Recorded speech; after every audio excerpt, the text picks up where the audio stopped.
Assalamualaikum warahmatullahi wabarakatuh. Nama saya Raihan Guna Prasetya, NPM 0219101172. Di sini saya akan memaparkan tugas dari manajemen pemasaran untuk memenuhi UTS. Yang pertama itu ada 1A, yang dimana apa yang dimaksud dengan kepuasan konsumen. Lalu di 1B itu ada teknik pengukuran untuk memantau tingkat kepuasan. Nah, untuk memantau tingkat kepuasan ini terdapat ada 4, yaitu yang pertama ada complaint dan suggestion system, periodic survey, yang ketiga mystery shopper, dan yang terakhir yang keempat itu ada customer loss rate. Selanjutnya yang pertama itu saya menjelaskan kepuasan konsumen, yang dimana secara keseluruhan itu menunjukkan sikap terhadap penyedia layanan atau reaksi emosional untuk perbedaan antara apa yang pelanggan harapkan dan apa yang mereka terima. Kepuasan itu sendiri merupakan fungsi dari kesan kinerja dan harapan, yang dimana jika kinerja berada di bawah harapan, maka pelanggan akan tidak puas. Namun jika kinerja melebihi harapan, maka pelanggan akan merasa amat puas atau senang.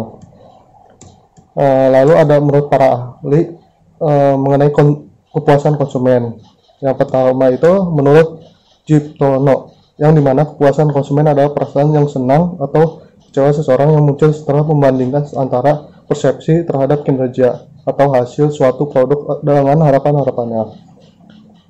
Lalu menurut Daryanto atau Setyo Budi, yang dimana kepuasan konsumen adalah suatu penilaian emosional dari konsumen setelah konsumen menggunakannya produk di mana harapan dan kebutuhan konsumen yang menggunakannya dapat terpenuhi. Dan yang terakhir itu menurut Kotler dan Killer, yang dimana kepuasan konsumen ini adalah suatu perasaan seseorang menjadi kesenangan atau kekecewaan yang dihasilkan dari membandingkan produk yang dirasakan dengan harapan. Selanjutnya 1B, yang mengenai memantau tingkat kepuasan. Yang pertama itu ada complaint and suggestion system, yang dimana dengan cara menyediakan kotak saran, komunikasi dua arah, menyiapkan petugas seperti customer care atau customer complaint, hotline service, pelayanan 24 jam, telepon bebas pulsa, web, dan untuk usul saran konsumen. Selanjutnya ada periodic survey, yang dimana terbagi menjadi beberapa survei.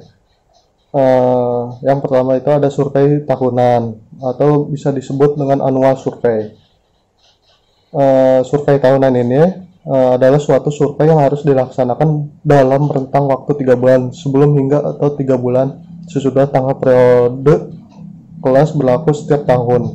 Untuk kapal laut, survei tahunan ini dilaksanakan untuk lambung atau instalasi mesin, termasuk instalasi listrik, perlengkapan jangkar, dan bila ada perlengkapan khusus yang dikelaskan.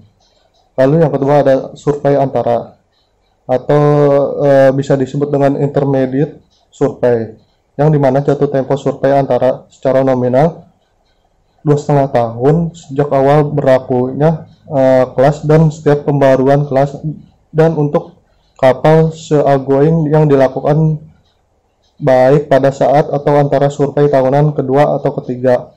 Survei antara ini harus dilaksanakan sesuai survei tahunan yang diperluas. Lingkup survei antara adalah tangki balas, ruang muat, visor haluan dan pintu haluan dan buritan, dudukan elastis rumah, geladak, instalasi mesin dan listrik.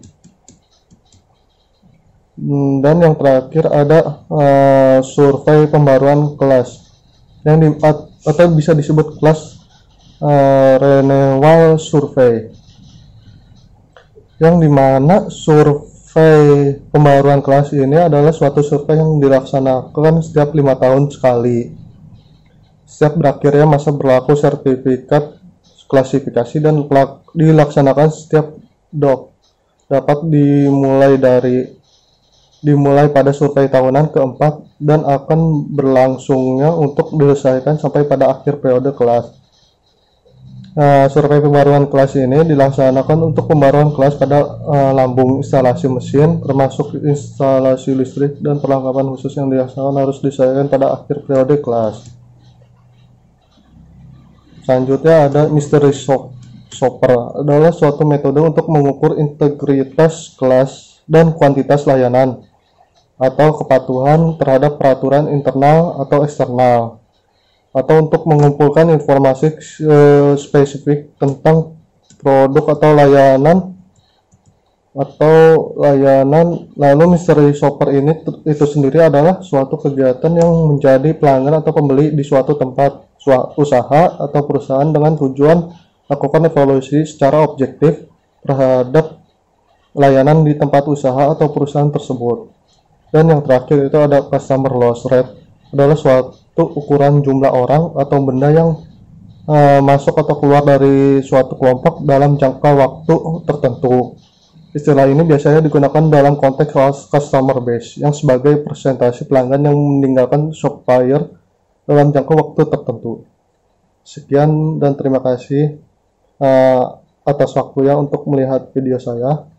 Mohon maaf bila ada kesalahan yang disengaja maupun tidak disengaja. Wabillahi taufiq wal hidayah. Wassalamualaikum warahmatullahi wabarakatuh.